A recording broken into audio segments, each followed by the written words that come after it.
Hello, this is Module 14, Part 2, the last module we are going to be doing, and this is going to be talking about biochemical reactions and physics in the life sciences.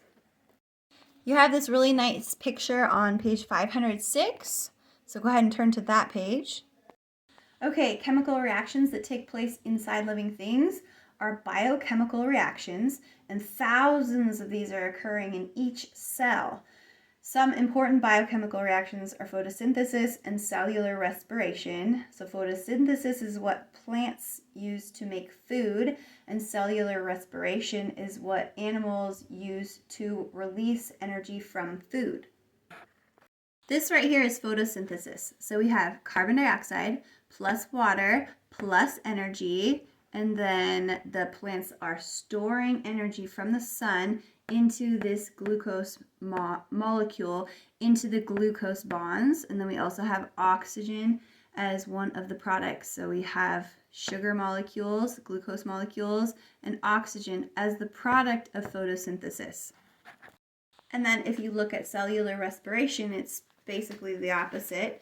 You're starting with the sugar molecule plus the oxygen molecule, and now it's being broken down into carbon dioxide and water, and energy is released. The energy that is going into photosynthesis, into this biochemical reaction, is going to be light, and the energy that comes out of cellular respiration is heat. And you can remember that because when we're doing lots of cellular respiration in mammals, that's how we stay warm, that's how we regulate our body temperatures. And so we do a lot of cellular respiration, and we have a lot of heat produced from that. And notice here in your book at the top is light energy, because light energy is what provides energy to all living organisms, and that can be directly or it can be indirectly.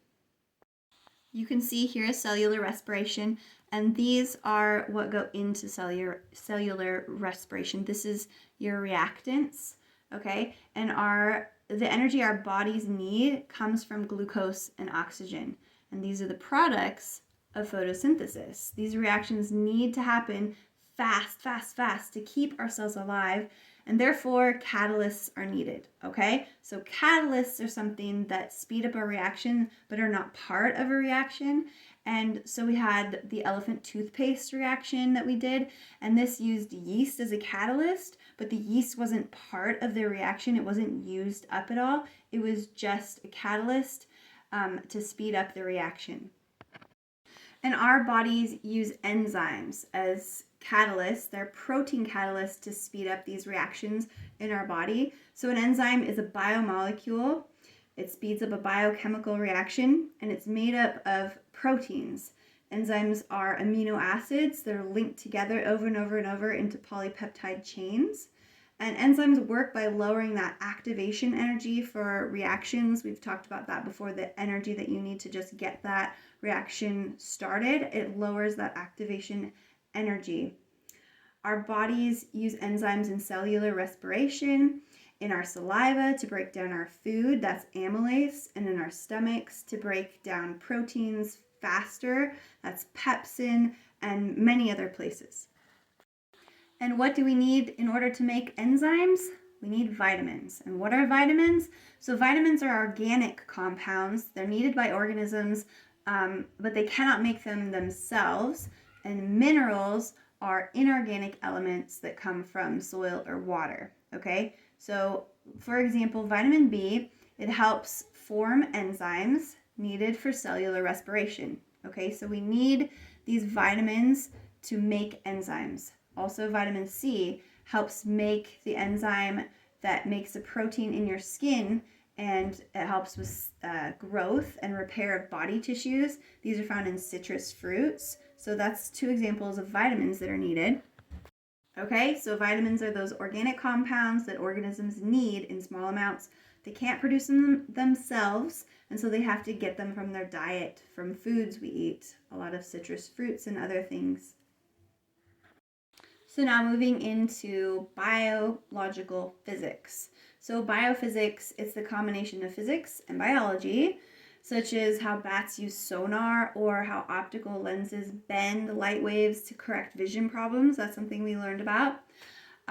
Physics at the park, there's swings, okay? So swings are basically a pendulum, and remember that mass did not affect the pendulum swing when we did that in experiment 1.2. So even if your friend is bigger than you or smaller than you, if you start at the same time, at the same height, the same starting point, then you're going to go at the same rate, okay? So remember also that we have the greatest potential energy when the swing is at its highest point, okay? And then it turns into that kinetic energy, and the kinetic energy is at its maximum at the very bottom, right before it slows and then stops down and reverses direction, goes this way, and then high potential energy, and then high kinetic energy, and then back up to it gets transferred to potential energy.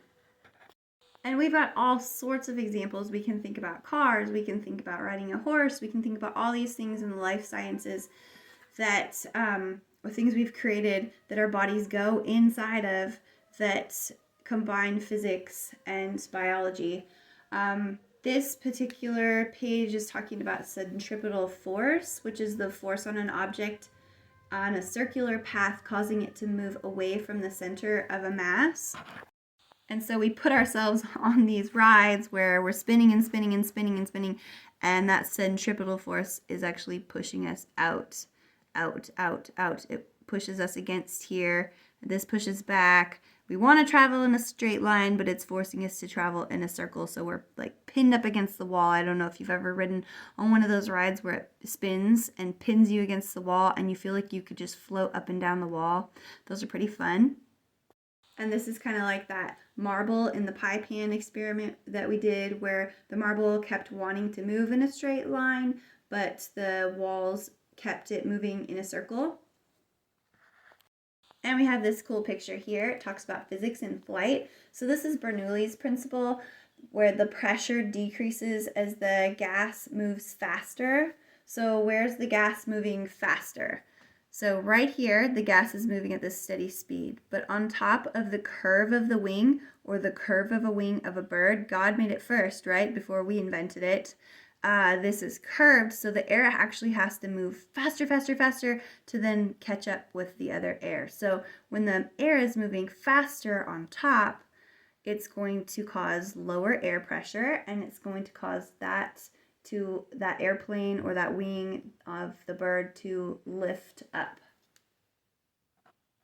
If you wanted to test Bernoulli's principle, you could do this if you have a funnel, or if you don't, just get a 2-liter soda bottle and cut it in half and use the bottom of the bottle empty, and you use a ping pong ball, so something that's really lightweight, and you're going to put it inside the funnel or the bottle, and you're going to kind of tilt your head back, and you're going to blow air forcefully through the narrow end of the funnel to try to lift the ball out and observe what happens.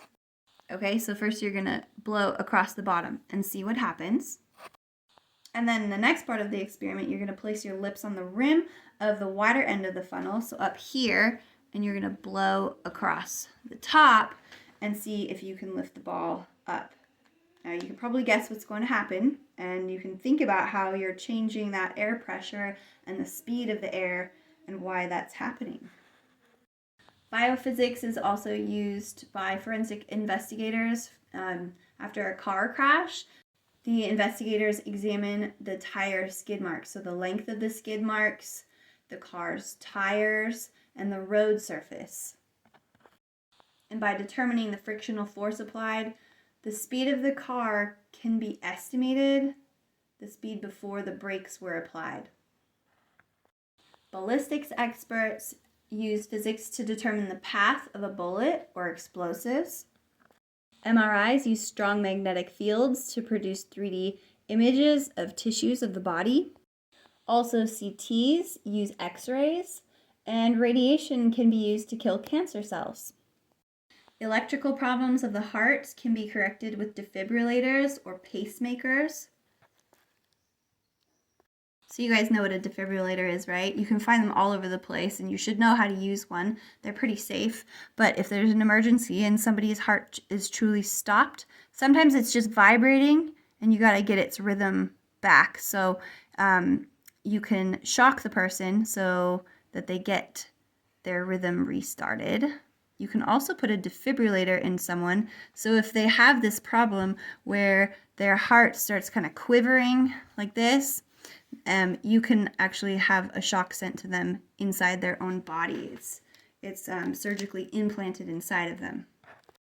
And then biophysicists can use physics, biology. They study how the body moves to develop better prosthetic limbs that work better with how our bodies move. And now we have nutritionists and dietitians that use chemistry to help people with digestive problems. My very favorite application of chemistry in the life sciences is in the garden. I like to grow things, and there's a lot of chemistry involved in gardening because you have to have the nitrogen levels the right way. You have to have all of the vitamins for the different plants. Some of them take minerals out of the soil, some of them put minerals in the soil, and so it's kind of fun to study that stuff. So that is it for Module 14, and I hope you had fun with this subject, and thanks for watching.